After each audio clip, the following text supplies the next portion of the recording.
नमस्कार साथियों, अगर आप आउटसोर्सिंग पे जॉब करना चाहते हैं तो आप लोग के लिए काफ़ी अच्छा अपॉर्चुनिटी है। Urmila international service private limited जो प्राइवेट एजेंसी है, इसके बारे में आप भली भांति अवगत होंगे।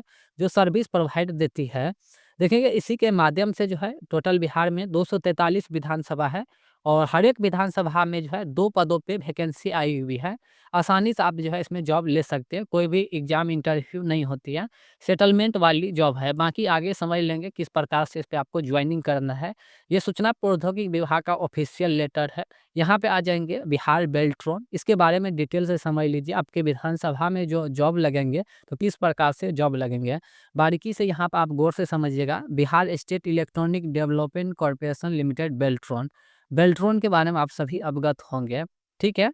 बेल्ट्रॉन जो है एक सर्विस प्रोवाइडर है वो भी, लेकिन वो बिहार सरकार के लिए काम करती है। बिहार सरकार के उपक्रम है, ठीक है, अंडर कंस्ट्रक्शन है। और बेल्ट्रॉन जो हर साल वैकेंसी निकालती है। Data entry operator, stenographer, IT guard, अन्य काफ़ी सारे जो है उसके तहत पद निकलती है। लेकिन ये उर्मिला जो है ये अलग है। बेल्ट्रॉन और उर्मिला जो है ये दोनों अलग-अलग है। बेल्ट्रॉन जो है बिहार सरकार के उपक्रम है और जो Urmila international service private limited है वो प्राइवेट एजेंसी है। देखिए उर्मिला के थ्रू जो है बहाली आई हुई है, आगे समझ लीजिए। जो बेल्ट्रॉन है यहाँ पे देखिए, तो बिहार में जितने भी 243 विधानसभा है, हर विधानसभा में जो है एक लाइब्रेरियन स्थापना की जा रही है। काफ़ी सारे जगहों पे जो है मतलब कंप्लीट भी हो गया है। और जो लाइब्रेरियन ये स्थापना करेंगे, इसका ज़िम्मेवारी जो है बेल्ट्रॉन को मिला था, ठीक है? मुख्यमंत्री डिजिटल लाइब्रेरी योजना क्रियान्वयन हेतु स्थल उपलब्ध करवाने के संबंध में। इस चीज़ को हम सबसे पहले बारीकी से पढ़ लेते हैं। सबसे पहले आप लोग को हम बता देते हैं, उसके बाद जो है इसको हम पढ़ेंगे। देखिए जो बेल्ट्रॉन है, जो कैबिनेट की बैठक हुई थी कुछ दिन पहले, यहाँ पे जानकारी दी गई है। इसको आप डिटेल से पढ़िएगा। उपयुक्त प्रासंगिक विषय के संबंध में कहना है कि राज्य में विद्यार्थियों की उन्नत शिक्षा के लिए डिजिटल तकनीकी के माध्यम से लाइब्रेरी की सुविधा उपलब्ध कराने के उद्देश्य से मुख्यमंत्री डिजिटल लाइब्रेरी योजना की स्वीकृति मंत्रिपरिषद द्वारा प्रदान की गई है। जो सूचना प्रौद्योगिकी विभाग की ओर से ऑफिशियल आई हुई है यहाँ पे, उसमें भी यही जानकारी दी गई है। देखिए मंत्रिपरिषद जो कैबिनेट की बैठक होती है, उसमें स्वीकृति दी गई है जो लाइब्रेरियन यानी जो डिजिटल लाइब्रेरी केंद्र स्थापित की जा रही है हर एक विधानसभा में। आगे आप डिटेल भी देख लेंगे कि आपकी विधानसभा में कहाँ पर ये लाइब्रेरी स्थापना की गई है। जो लाइब्रेरी स्थापना के लिए टेंडर मिला था वो बेल्ट्रॉन को मिला था और उसके लेकर जो है कुछ रुपया जितना भी उसमें खर्च होंगे, यहाँ पे देखिए, तो टोटल जो है 94,50,43,000 रुपया की जो है स्वीकृति भी मिल चुकी है ये स्थापना करने के लिए बेल्ट्रॉन को। और ये काफ़ी सारे जगहों पे जो है काम कंप्लीट भी हो गया है और काफ़ी सारे जगह पे अभी काम भी चल रहा है। बाकी आगे आप देख लेंगे कहाँ पे ये काम हो रही है, तो सभी विधानसभा का नाम दी गई है। आप अपने विधानसभा में जो है उस जगह पे जो है जाकर भी चेक कर सकते हैं कि सही में ये लाइब्रेरियन जो है स्थापना हुई है या नहीं। सभी मतलब विधानसभा का नाम यहाँ पे दी गई है, इसको हम बाद में डिस्कशन करेंगे। देखिए जो टेंडर मिला था लाइब्रेरियन स्थापना के लिए वो बेल्ट्रॉन को दिया गया था और उसके अंदर जो है काफ़ी सारे सेटअप होंगे, कंप्यूटर होंगे, लैपटॉप होंगे और सीपीयू अन्य कुछ चेयर होंगे। मतलब एक ऑफिस का जो भी सेटअप होती है, तो लाइब्रेरियन स्थापना के बाद जो वो सेटअप होना अनिवार्य होती है। तो देखिए आगे जानकारी दी गई है, इसको आप डिटेल से पढ़िएगा। इस पत्र के साथ संलग्न सूची अनुसार सभी डिजिटल लाइब्रेरी केंद्र में नियंत्रण पदाधिकारी से अनुरोध है कि अपने अधीनस्थ प्रखंड संसाधन केंद्र, BRC, पंचायत भवनों और सामुदायिक भवनों में अन्य भवनों में न्यूनतम 300 वर्ग फुट का पक्का मकान जो है निर्मित 15 बाय 20 फुट का ये उपलब्ध कराते हुए 11 अदद कंप्यूटर, देखिए यहाँ पे जानकारी दी गई है।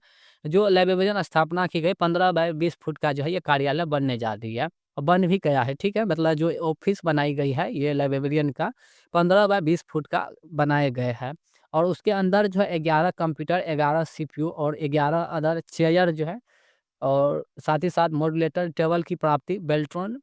देखिए यहाँ पे जानकारी दी गई है जो लाइब्रेरियन स्थापना की गई है उसके अंदर चेयर और कंप्यूटर सिस्टम जो भी है वो बेल्ट्रॉन के द्वारा 3 एजेंसी को हायर किया गया वो उपलब्ध करवाएंगे। देखिए बेल्ट्रॉन वो अपने आप में एक सक्षम है, लेकिन बेल्ट्रॉन जो है खुद ये 3 एजेंसी को हायर किया है कि जो हम लाइब्रेरियन बनाए हैं उसके अंदर जो है आप कंप्यूटर सेटअप जो भी है वो उपलब्ध करवा दीजिए। 3 एजेंसी का यहाँ पे नाम देख लेंगे कौन कौन सी है। तो सबसे पहला यहाँ पे देखेंगे और एमएस एग्रीमेंटल इंडिया प्राइवेट लिमिटेड और MS magnetics info system development private limited और एमएस बंदाना सॉल्यूशन, ये 3 एजेंसी को हायर किया है। जो भी ये बेल्ट्रॉन के द्वारा लाइब्रेरियन स्थापना की गई है, उसके अंदर जो है जो सेटअप होगी, ये 3 एजेंसी उपलब्ध करवा देंगे, ठीक है। कार्यालय बन गया, उसके अंदर सारा सेटअप हो गई और उसके बाद जो अब जो मतलब कर्मचारियों की बहाली होगी, तो यहाँ पे समझ लीजिए। देखिए सारा सेटअप होने के बाद जो उसमें बहाली होंगे, तो देखिए टेबल के साथ देखिए इसमें ध्यान से समझिएगा, यहाँ पे एक सुपरवाइजर एवं एक टेक्नीशियन जो है चयनित एजेंसी यानी MS Urmila international service private limited के माध्यम से 3 वर्षों के लिए दिया जाएगा। इतना आप समझ लीजिए, जो लाइब्रेरियन स्थापना की गई है वो बेल्ट्रॉन के द्वारा की गई है और उसके अंदर जो भी सेटअप था वो 3 एजेंसी उपलब्ध करवाए। उसके बाद जो कर्मचारी इसमें बहाली होगी सुपरवाइजर और टेक्नीशियन का, 243 विधानसभा है, तो उसके अंदर जो है एक सुपरवाइजर और एक टेक्नीशियन, तो 243 गुना 2 कर लीजिएगा, तो इतना पद जो है एक सुपरवाइजर की और एक टेक्नीशियन का। और उसके बाद जो लाइब्रेरियन उसमें होंगे, तो इसके लेकर अभी कोई रोस्टर पालन नहीं हुआ है, तो वो बेल्ट्रॉन मतलब बहाली निकाल लेंगे या अदर कोई बीएसएससी होगी, तो ये दोनों में से कोई लाइब्रेरियन की बहाली निकालेंगे या बेल्ट्रॉन खुद निकाल लेंगे। बाकी उसके अंदर जो है एक अभी सुपरवाइजर और टेक्नीशियन की जो ज़रूरत होगी, वो Urmila international service private limited इसके द्वारा उपलब्ध कराए जाएँगे।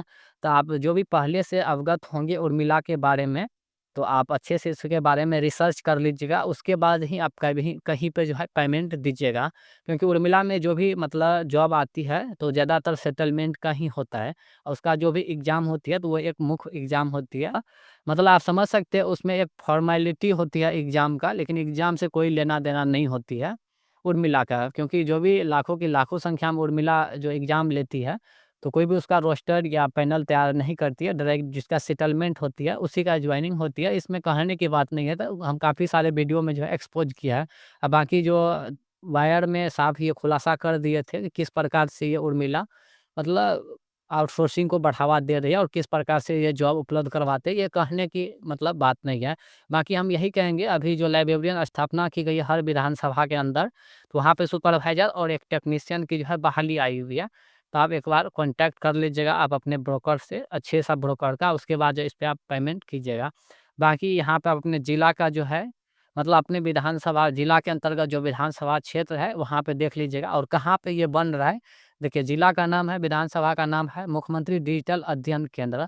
जैसे बगहा है, पश्चिमी चंपारण में बगहा विधानसभा है, तो उसके अंदर जो है बगहा प्रखंड मुख्यालय बीआरसी में जो है ये स्थापित की गई है लाइब्रेरियन।